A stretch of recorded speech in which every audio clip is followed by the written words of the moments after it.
ಆತ್ಮೀಯರಿಗೆ ಜ್ಯೋತಿಷ್ಪಥ ಚಾನಲ್ಗೆ ಸ್ವಾಗತ.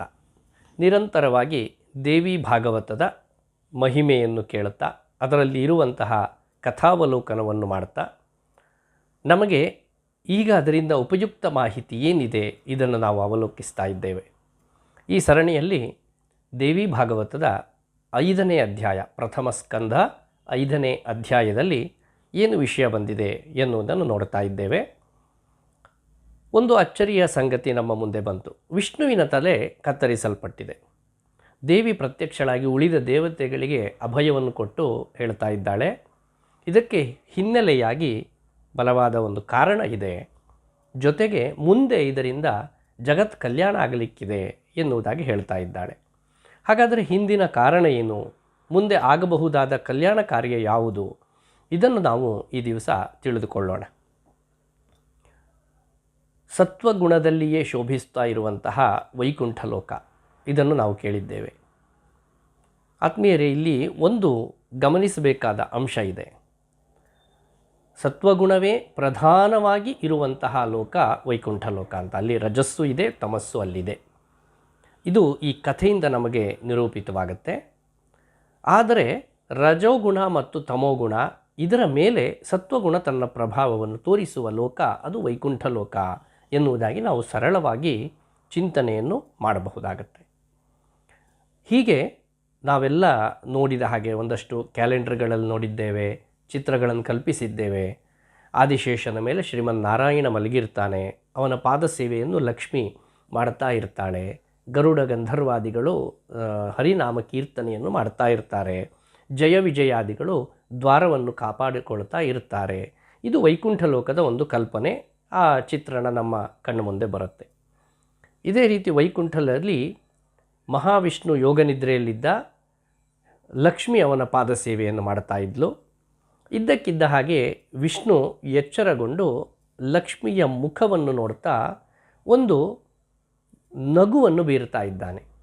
ಯಾವಾಗಲೂ ಮಂದಸ್ಮಿತವದನ ಅಂತಲೇ ನಾವು ವಿಷ್ಣುವನ್ನು ಕರೆಯುವಂಥದ್ದು. ಸದಾ ಸರ್ವದ ಆನಂದದಿಂದ ನಗಾಡುತ್ತಲೇ ಇರುವಂತಹ ವಿಷ್ಣು ಆ ದಿವಸ ಸ್ವಲ್ಪ ವಿಶೇಷವಾಗಿ ಲಕ್ಷ್ಮಿಯ ಗಮನ ಸೆಳೆಯುವ ಹಾಗೆ ಲಕ್ಷ್ಮಿಯ ಮುಖಾವಲೋಕನವನ್ನು ಮಾಡ್ತಾ ನಗಾಡುತ್ತಾ ಇದ್ದಾನೆ. ಈ ನಗುವನ್ನು ಕಂಡಂತಹ ಲಕ್ಷ್ಮಿಗೆ ಒಂದು ಪ್ರಶ್ನೆ ಮೂಡ್ತಾ ಇದೆ, ಯಾಕೆ ನಕ್ಕರು ಇವರು ಎನ್ನುವುದಾಗಿ. ಮಹಾವಿಷ್ಣುವಿನಲ್ಲಿ ಕೇಳ್ತಾಳೆ, ನಿಮ್ಮ ನಗು ಸಹಜವಾಗಿಲ್ಲ, ನನ್ನ ಮುಖದಲ್ಲಿ ಏನಾದರೂ ಕಲೆ ಇದೆಯೇ, ಅಥವಾ ಕಳಂಕ ಇದೆಯೇ, ಅಥವಾ ನನ್ನ ಮುಖದಲ್ಲಿ ಏನಾದರೂ ಓರೆಕೋರೆಗಳಿದೆಯೇ, ಅಪಹಾಸ್ಯದ ನಗು ನೀವು ನಗಾಡ್ತಾ ಇದ್ದೀರಿ, ಏನು ಕಾರಣ ಅಂತ ಲಕ್ಷ್ಮಿ ಕೇಳ್ತಾ ಇದ್ದಾಳೆ. ಆವಾಗ ಇಲ್ಲ, ನಾನು ಸಹಜವಾಗಿ ನಿನ್ನನ್ನು ನೋಡಿ ಬಹಳ ಆನಂದದಿಂದಲೇ ನಕ್ಕೆ ಅಂತ ವಿಷ್ಣು ಹೇಳ್ತಾ ಇದ್ದಾನೆ. ಆದರೆ ಲಕ್ಷ್ಮಿ ಒಪ್ಪುತ್ತಾ ಇಲ್ಲ. ಎಲ್ಲಿಯವರೆಗೆ ಅಂದರೆ ಇದೊಂದು ವಾದಕ್ಕೆ ವಿಷಯವಾಗಿ ಮುಂದುವರಿಯುತ್ತೆ, ಚರ್ಚೆ ನಡೆಯುತ್ತೆ ಗಂಡ ಹೆಂಡತಿಯರಲ್ಲಿ. ಕೇವಲ ಒಂದು ನಗು ವಾದಕ್ಕೆ ವಿಷಯವಾಗುತ್ತೆ. ಹೀಗೆ ವಾದ ಮುಂದುವರಿದು ಲಕ್ಷ್ಮಿಯಲ್ಲಿ ತಮೋಗುಣ ವಿಜೃಂಭಿಸಿಬಿಡುತ್ತೆ. ಒಂದು ಕ್ಷಣ ಆ ತಮೋಗುಣದ ಪ್ರಭಾವಕ್ಕೆ ಒಳಗಾದಂತಹ ಲಕ್ಷ್ಮಿ ತಾನು ಶಾಪವನ್ನು ಕೊಡ್ತಾ ಇದ್ದಾಳೆ. ತನ್ನ ಗಂಡ ಎನ್ನುವುದನ್ನು ಮರೆತು ವಿಷ್ಣುವಿಗೆ ಶಾಪವನ್ನು ಕೊಡ್ತಾ ಇದ್ದಾಳೆ. ನಿನ್ನ ಸೌಂದರ್ಯದ ಬಗ್ಗೆ ನಿನಗಿರುವ ಅಹಂಕಾರದಿಂದ ನನ್ನನ್ನು ನೋಡಿ ನೀನು ಅಣಕವಾಡಿ ನಗಾಡ್ತಾ ಇದ್ದಿ. ಇದರ ಕಾರಣದಿಂದ ಯಾವುದು ನಿನ್ನ ಸೌಂದರ್ಯವನ್ನು ವರ್ಧಿಸುವುದಕ್ಕೆ ಕಾರಣವಾಗಿದೆಯೋ ಅಂತಹ ನಿನ್ನ ತಲೆ ಕತ್ತರಿಸಲ್ಪಡಲಿ ಅನ್ನುವುದಾಗಿ ಲಕ್ಷ್ಮಿ ಶಾಪವನ್ನು ಕೊಡ್ತಾ ಇದ್ದಾಳೆ. ಸರಿ, ಇದನ್ನು ವಿಷ್ಣು ಸ್ವೀಕಾರ ಮಾಡಿಯೂ ಆಗಿದೆ. ಶಾಪ ಕೊಟ್ಟು ಬಹಳ ಕಾಲವು ಕಳೆದು ಹೋಗಿದೆ.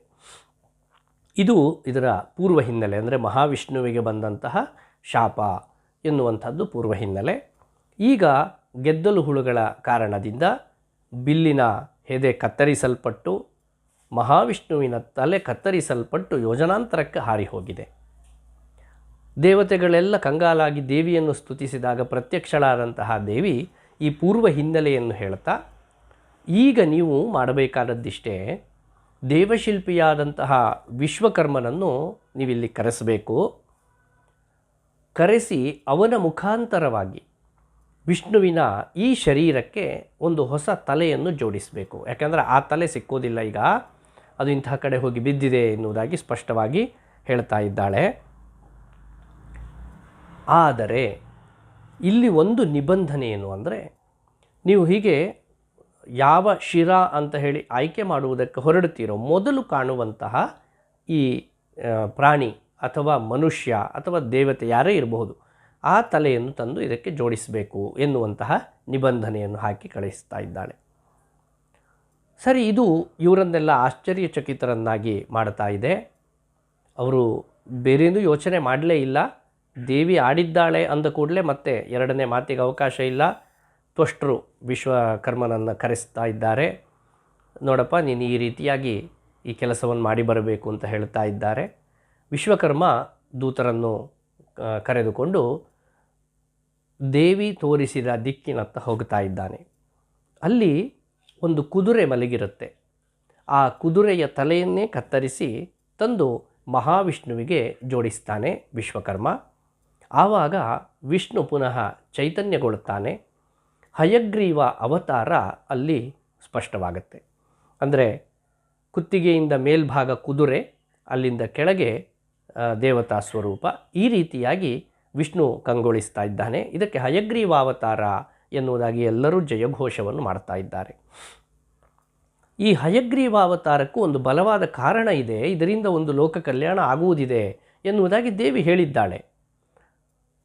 ಹಾಗಾದರೆ ಮುಂದೆ ಆಗಬಹುದಾದ ಕಲ್ಯಾಣ ಕಾರ್ಯ ಅದು ಯಾವುದು ಅಂತ ನಾವು ನೋಡಿದರೆ, ಸರಸ್ವತಿ ನದಿಯ ತೀರದಲ್ಲಿ ಹಯಗ್ರೀವ ಎನ್ನುವಂತಹ ಒಬ್ಬ ರಾಕ್ಷಸ ದೇವಿಯ ಒಂದು ಬೀಜಾಕ್ಷರವನ್ನು ಇಟ್ಟುಕೊಂಡು, ಅಂದರೆ ವಾಗ್ಬೀಜ ಅಂತ ನಾವು ಕರೀತೇವೆ, ಐಂ ಎನ್ನುವಂತಹ ವಾಗ್ಬೀಜ, ಅದನ್ನು ಇಟ್ಟುಕೊಂಡು ಘೋರ ತಪಸ್ಸನ್ನು ಆಚರಿಸ್ತಾ ಇದ್ದಾನೆ.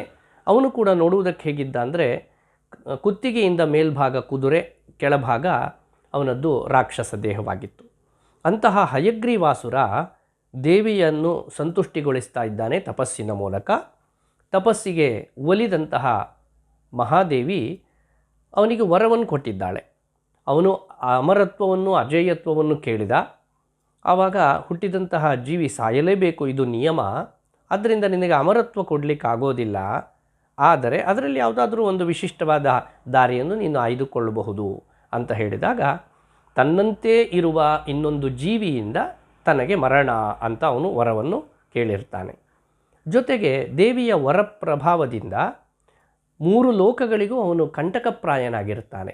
ಎಲ್ಲರೂ ಕೂಡ ಹಯಗ್ರೀವಾಸುರನ ಉಪಟಳಕ್ಕೆ ಎಲ್ಲರೂ ಉಪಹತಿಯನ್ನು ಹೊಂದಿದವರೇ.